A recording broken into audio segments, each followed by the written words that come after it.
அதை சொன்னா கோச்சுக்கிறாங்க. என்னங்க நாங்க அணில் தானங்க, நாங்க காயை கடிச்சோம் கனியை கடிச்சோம், அப்போல்லாம் பேசாம இருந்தீங்க, கையை கடிச்சோன்னு கத்திரியிலேங்கிறான். பெரிய கட்சி வாக்குக்கு காசு கொடுத்தாத்தான், ஓட்டுக்கு காசு கொடுத்தாத்தான் போடுவான். யாரு? சொந்த கட்சியே.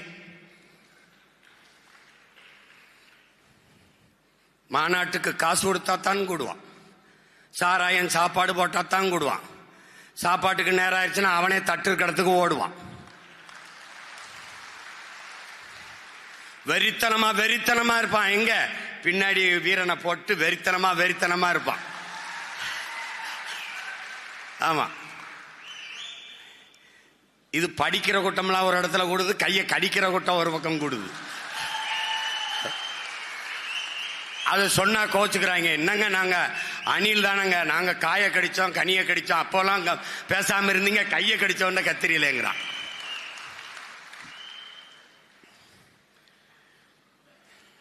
எல்லாவற்றையும் திரை போட்டு மூடியவர்கள், எல்லாவற்றையும் திரையை போட்டு மூடி பழக்கப்பட்டவர்கள் இப்போது நமது எழுச்சியை ஒரு திரையை போட்டு மூடலாம் என்று நினைக்கிறார்கள்.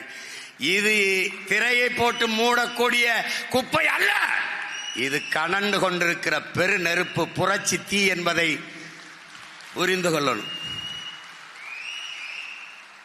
பிளே ஸ்டோர் மற்றும் ஆப் ஸ்டோரில் இருந்து பாலிமர் செயலியை QR கோடு மூலம் பதிவிறக்கம் செய்யுங்கள். செய்திகளை உடனுக்குடன் பெறுங்கள்.